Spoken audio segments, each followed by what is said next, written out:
Hell yeah. Hell yeah. Keep going for Shane and all the comics, everybody. Come on, keep it going for him. Hell yeah. Sweet. It's good to be here. It's good to be doing stand-up. It's good to be standing up, honestly. I had back surgery last year. I did. I've got a really bad lower back. Apparently, it's like super common for people who have really big dicks. It's like a lot of extra weight, you know.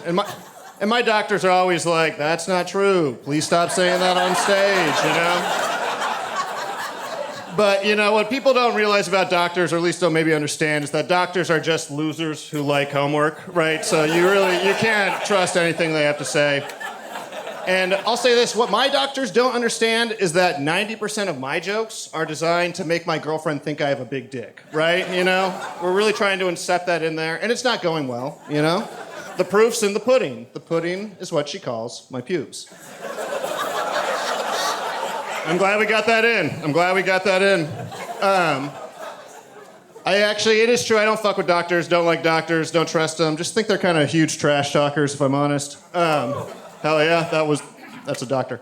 I don't know, it's just like last year, I had a meeting with a doctor last year. First time meeting him, first couple minutes of the conversation, he asked me what my favorite thing to do in the world was.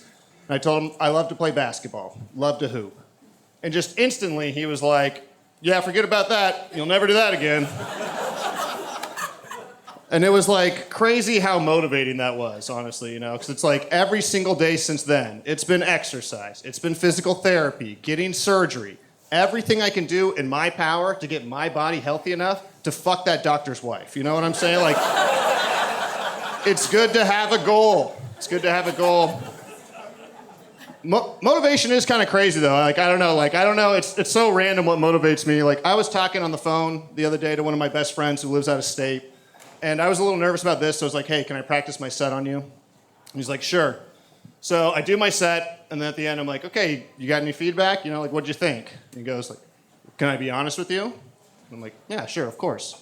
And he goes, yeah, you know, I just never really thought you were funny. Never really liked your stand-up.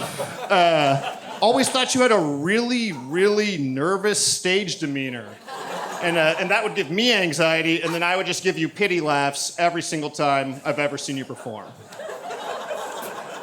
I know, but that was so motivating to me, you know? It was like, in that moment, it's like, okay, no matter what, I am going to get better friends, okay? You know, like, I got to.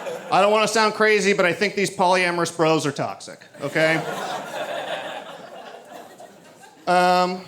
Let's change pace a little bit in here. Did everyone here pay your taxes this year? Did everyone pay their taxes? No? What if I just left? What the fuck, Shane?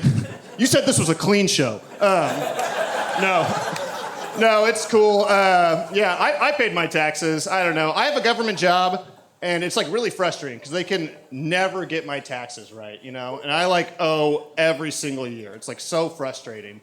Like, I've paid so much in taxes over the last 3 years that Ukraine is actually making Russians say my name when they execute them. Like, I don't know, has anyone seen that in the news, in the mail?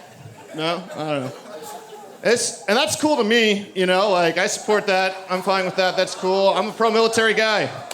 I am, I'm a pro-military guy, I can't lie. I support the military, because to me, the military, that's study abroad for people who are bad at high school, you know, and like, I just honestly think that's a really worthwhile charity. Like, I would give to that every day, you know? It's just my personal opinion. But I think if, like, your favorite class in high school was PE, I think you deserve to spend a year in Iraq, you know? Like, that's I think you earned it, you know? I think you deserve it. You got it. I do have a government job. I'm a special ed teacher. Yeah, whatever. I'm a special ed teacher, and I do really like my job. I do really enjoy it. The only thing that's like hard about being a special ed teacher is that there are like certain scenarios or situations where I have no idea what to do, right?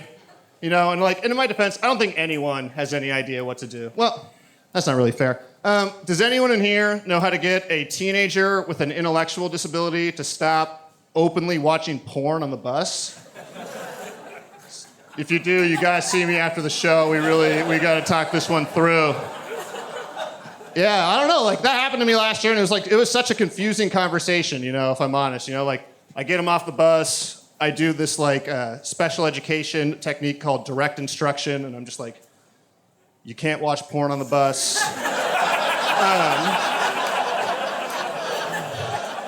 And he's looking at me, and he's like super ashamed. He's like, "Oh, Mr. Clark, I broke the promise to my mom." I know, and it makes me feel bad, and I'm just like, it's okay, you're a teen. If you gotta watch porn, it's whatever, it's like it's your life, but you can only do it at home, okay? You can only watch porn at home. And he just looks at me, and he looks me dead in the eyes. He's like, right, only at home or in the grocery store bathroom. And I was just like, no, we got a bigger problem now. That seems like a bigger problem. But honestly, it totally worked out. I looked into it, and we shop at different stores, so it doesn't even matter. Okay, well, I see that doctor's wife in the crowd. I gotta get out of here. My name's Andy Clark.